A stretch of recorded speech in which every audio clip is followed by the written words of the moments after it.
Most of economics is very comfortable using the demonstrated preference standard, but Pareto efficiency, one of the two major types of efficiency in economics, doesn't use it.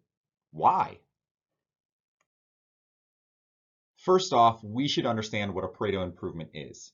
A Pareto improvement is any change that makes at least one person better off without making anyone worse off.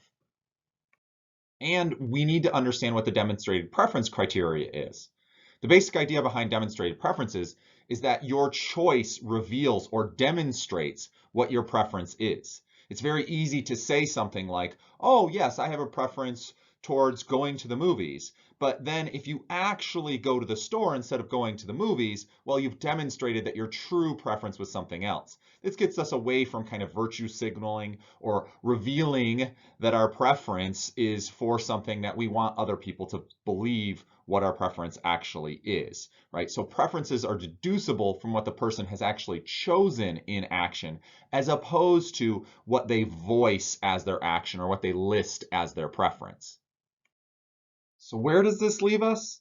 Well, demonstrated preferences is this very real world thing. We look to the real world and we see how people act.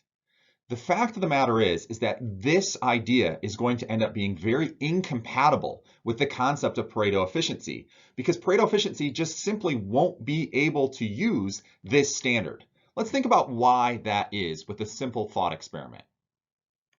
When we do Pareto, when we talk about Pareto improvements, that's not the standard we're using. So remember, Pareto efficiency, it's very theoretical. It doesn't work in the real world very well at all. This is why this is kind of a foreign concept to you, because usually we analyze like a real world market setting, and this just wouldn't make sense. And it really doesn't use that same thing as the demonstrated preference idea or that revealed preference idea, because let's say we're a homeowners association. We're like a neighborhood, and our rule in practice is we need to have a Pareto improvement in order to do something like as a group. So like if we're going to pool together a bunch of money to put in tennis courts, everybody has to be made better off if we're going to do it, or else we're not going to do it. Well, let's say everybody is made better off by having tennis courts. And you know what the rule is, that everybody has to be made better off, right? And so she's pretty smart. I know, I talked to her. She's sitting here. She knows the setup of the rules of the game. She sits there and goes, everybody's made better off by tennis courts. But if I say I'm not made better off by tennis courts, I might get them to sweeten the pot for me, because she really wants a hiking trail also. And not everybody wants a hiking trail. She knows that. So how does she get her hiking trail? She says, well, I would like tennis courts, but not unless I can go for a hike afterwards. If I can't go for a hike afterwards, tennis courts make me so much worse off. Like, what is tennis without hiking? Oh. And it makes no sense, but she might reveal that preference, right? In order to strategically get what she wants. So we don't use demonstrated preference with Pareto. Basically, we don't use it in the real world almost ever.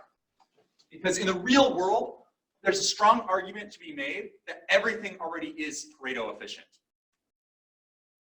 So the basic idea here is that there's an incompatibility of demonstrated preferences with the idea of using Pareto efficiency.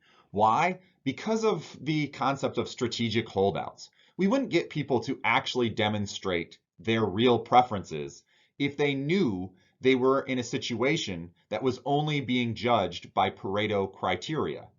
If you knew you were in a situation that was only utilizing Pareto criteria, then you would have this really strong incentive to hold out, to be a strategic holdout.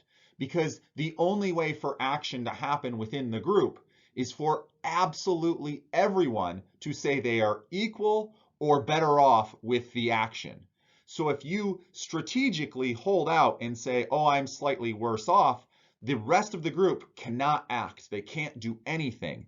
And so they have to, if they want to act, they have to somehow make you better off. There would be so much strategic holdouts and so many people just kind of locking up the gears of society that this just doesn't make sense to utilize in any real world setting. It's just completely incompatible. Nothing would be done and kind of meet the criteria of Pareto improvements and Pareto efficiency. All right, so this has been a brief little office hours recap of the concepts of Pareto efficiency and demonstrated preferences, and how Pareto efficiency doesn't use demonstrated preferences, and why it doesn't use demonstrated preferences within the Pareto criteria. Hopefully you understand these concepts a little bit better now that we've gone through the video.